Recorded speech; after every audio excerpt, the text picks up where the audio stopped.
राधे राधे दोस्तों। भारतवर्ष में अनेक वीर योद्धा एवं भगवत भक्त हुए हैं। ऐसे ही एक भक्त भगवान कृष्ण के अनन्य भक्त सुधन्वा जी हुए हैं, जिनका महाभारत की कथा में प्रसंग आता है। महाभारत का युद्ध समाप्त होने के बाद पांडवों ने अश्वमेध यज्ञ किया। उस यज्ञ में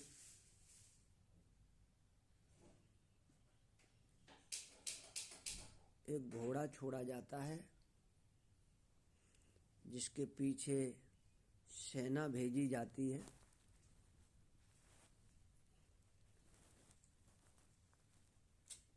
वो घोड़ा इसलिए छोड़ा जाता है कि कोई भी व्यक्ति या कोई भी राजा उनसे अधिक बलवान तो नहीं है। अगर बलवान होगा तो वो उस घोड़े को रोक लेगा। भारत के समस्त प्रांतों में भ्रमण करते हुए पांडवों का घोड़ा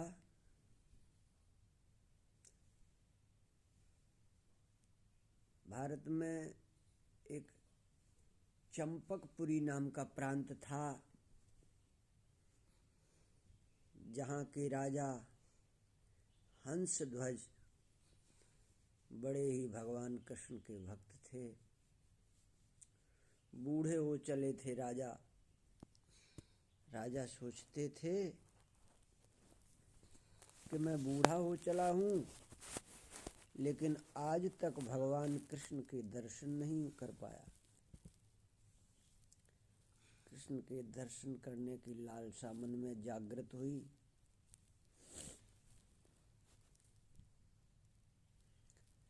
उनके सबसे छोटे पुत्र सुधन्वा जी भी भगवान के बहुत बड़े भक्त थे।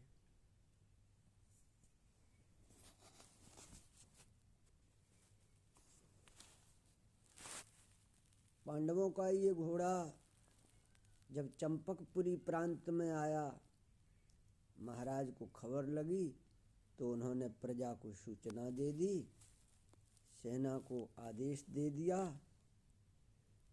कि इस घोड़े को रोक लिया जाए। घोड़े को रोक लिया गया। युद्ध की रणफेरी बज गई। राजा ने आदेश करवा दिया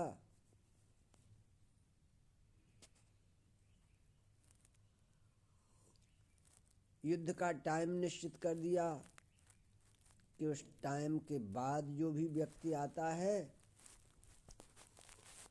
उसको खौलते हुए कड़ाह में डाल दिया जाए।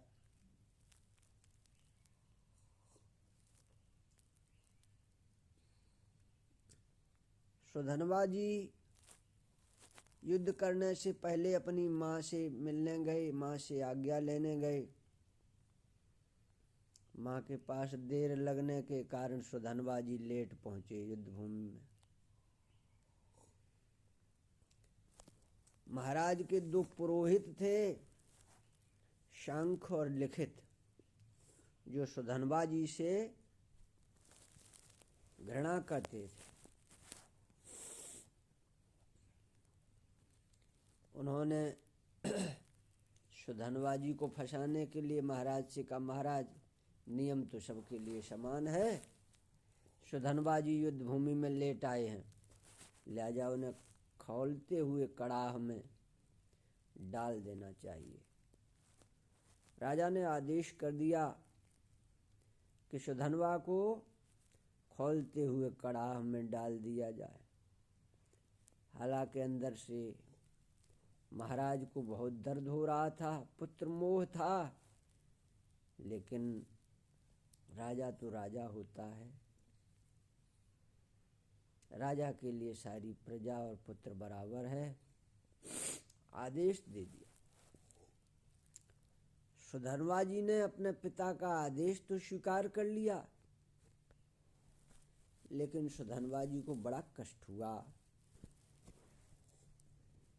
मन ही मन प्रभु को याद करने लगे, हे गोविंद, हे माधव, आपने तो अपना दर्शन करने से ही पहले ये क्या कर दिया। मेरी तो ऐसी मौत होगी कि आपका दर्शन भी नहीं हो पाएगा। ऐसी मौत मरने से क्या फायदा। मैं तो युद्ध भूमि में आपके दर्शन करते हुए मरना चाहता था। आप सम्मुख हों, ऐसी मौत मरना चाहता था।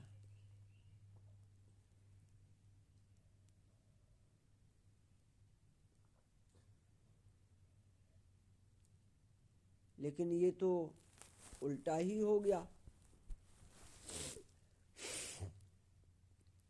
सुधन्वा जी भगवान का स्मरण करते हुए, हे गोविंद, रक्षा करना, मैं युद्ध भूमि में जाना चाहता हूँ, मेरे प्राणों की रक्षा करना, मैं आपके दर्शन अंतिम समय में करना चाहता हूँ। मैं ये चाहता हूँ कि मेरी मृत्यु इस प्रकार हो कि आप मेरे सम्मुख हों, मेरे सामने हों।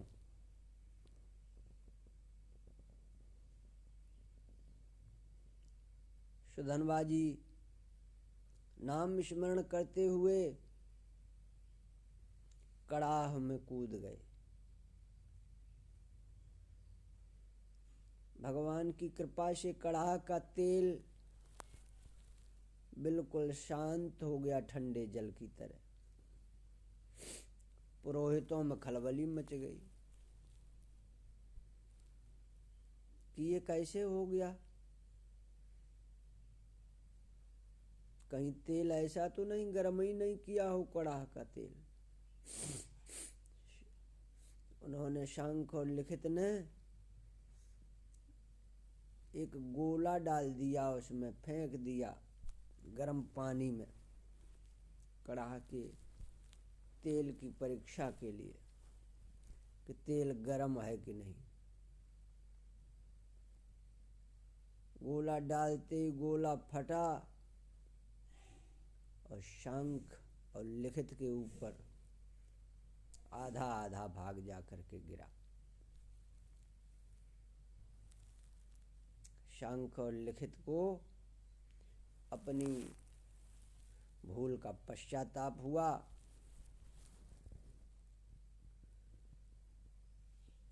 उन्होंने सुधन्वा जी को कड़ाह से बाहर निकलवाकर दोनों ने बहुत आशीर्वाद दिया।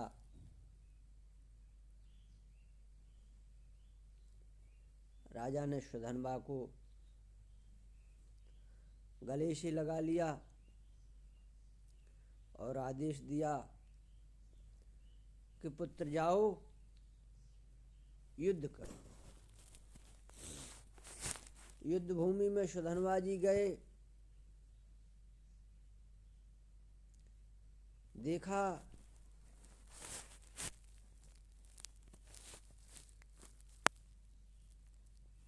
युद्ध किया। इतना भयंकर सुधन्वा ने युद्ध किया कि पांडवों की सारी सेना को तहस नहस कर दिया। ये देखकर अर्जुन को सामने आना पड़ा। अर्जुन के रथ पर भगवान कृष्ण को न देखकर सुधन्वा जी ने कहा, अरे भगवान तो है ही नहीं, जिसके दर्शन के लिए मैं लालायित था वो तो है ही नहीं।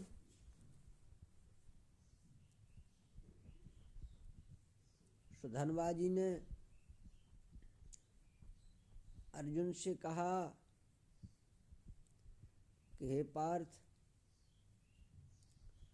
तुम्हारे सारथी तो आज है ही नहीं, कहीं मेरे युद्ध कौशल से घबराकर तुम्हारे सारथी भाग तो नहीं गए।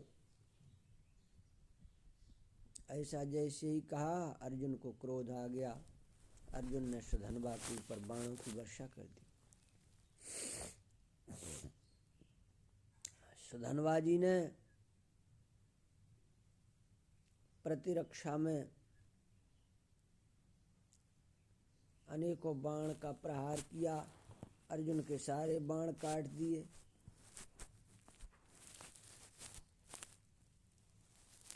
इतना घोर युद्ध किया, अर्जुन घबरा गए। सुधन्वा जी ने इतना भयंकर युद्ध किया कि अर्जुन घबरा गए। घबरा करके भगवान कृष्ण को याद करने लगे। जैसे ही कृष्ण को याद किया, भगवान कृष्ण आ गए, सारथी का पद संभाल लिया। अब सुधन्वा जी ने जैसे भगवान कृष्ण को देखा, भगवान को प्रणाम किया। अर्जुन ने भी भगवान को प्रणाम किया, उधर सुधन्वा जी ने भी प्रणाम किया। कहा प्रभु, आज आपसे युद्ध करना पड़ेगा। सुधन्वा जी बड़े परेशान हैं कि मैं आज अपने इष्ट के साथ ही युद्ध करूंगा।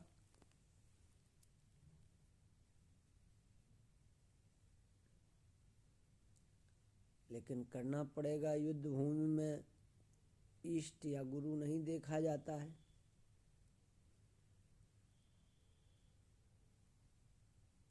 अर्जुन ने प्रतिज्ञा ली कि मैं 3 बाणों में ही सुधन्वा को मृत्युशैया पर सुला दूंगा। अगर ऐसा नहीं कर सका तो हमारे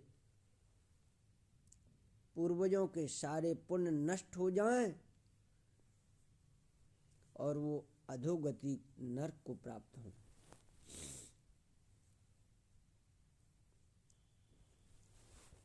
इधर सुधन्वा जी ने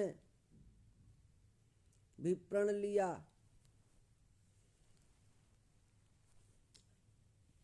सुधन्वा जी ने भी प्रण लिया कि मैं अगर अर्जुन के 3 बाणों को नहीं काट सका तो मेरे सारे पुण्य नष्ट हो जाएं, मुझे नरक की प्राप्ति हो।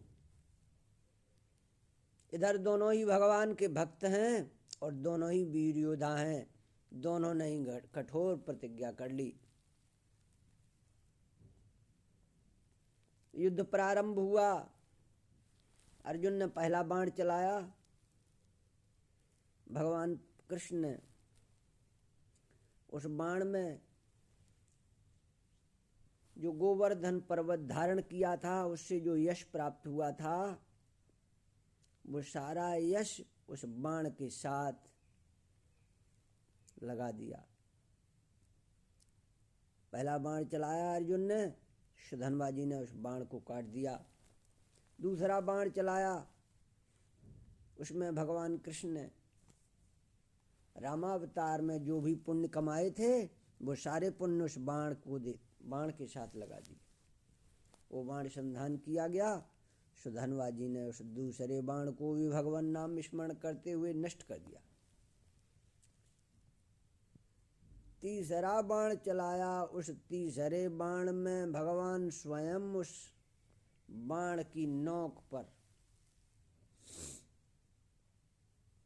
बैठ गए और पीछे के भाग में ब्रह्मा जी